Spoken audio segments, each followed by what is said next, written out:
يا زكريا إنا نبشرك بغلام اسمه يحيى لم نجعل له من قبل سميا۔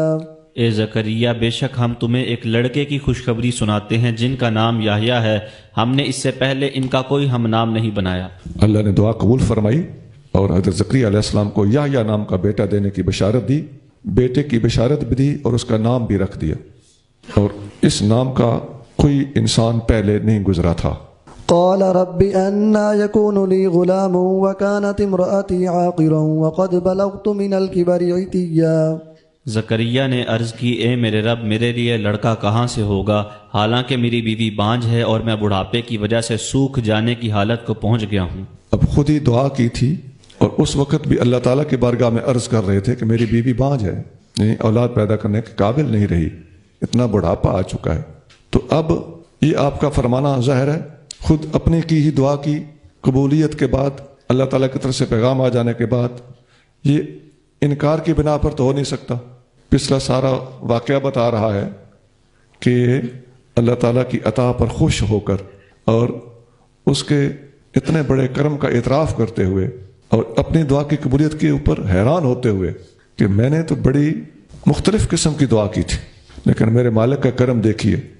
کہ اس نے میری دعا قبول فرما لی۔ تو اللہ تعالیٰ سے آپ نے یہ گفتگو اس اعتبار سے فرمائی ہے، قد بلغت من الکبر عتیا، عتیا انتہا درجے کا بڑھاپا مجھ پر آ چکا ہے۔ قال كذلك قال ربك هو علي هين وقد خلقتك من قبل ولم تك شيئا۔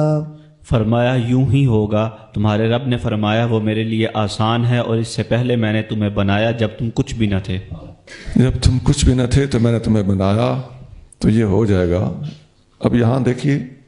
معاملہ فہمی پر غور کرنا ہوگا کہ زکریا علیہ السلام کے ان الفاظ پر اللہ تعالیٰ نے گرفت نہیں فرمائی کہ آپ کیا کہہ رہے ہیں، نہیں، اس لیے کہ اللہ تعالیٰ کو اچھی طرح اس چیز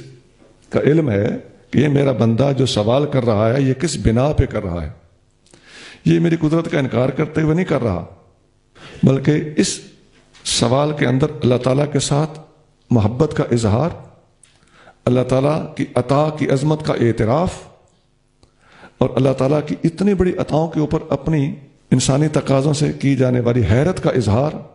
اس قسم کی چیزیں پوشیدہ ہیں جن کے اوپر اللہ کریم کی نظر کرم تھی، اور اس نے اسی مفہوم کو لیا ہے اور کسی منفی طرف اللہ تعالیٰ نہیں گیا۔ اس میں ہمارے لیے اصلاح ہے کہ کسی بندے کی بات کے اندر بھی مثبت اور منفی دو پہلو ہوں تو اللہ کریم کی سنت ہے کہ ہمیشہ ہم نے مثبت پہلو کو لینا ہے اور بات کو سمجھنے کی کوشش کرنی ہے۔ جتنی ہمارے ہاں فتوے بازیاں ہو رہی ہیں، آپ اچھی طرح ذہن نشین کر لیں، ان فتوے بازیوں کا اللہ تعالیٰ سے کوئی تعلق نہیں ہے۔ اللہ تعالیٰ، اللہ کے رسول،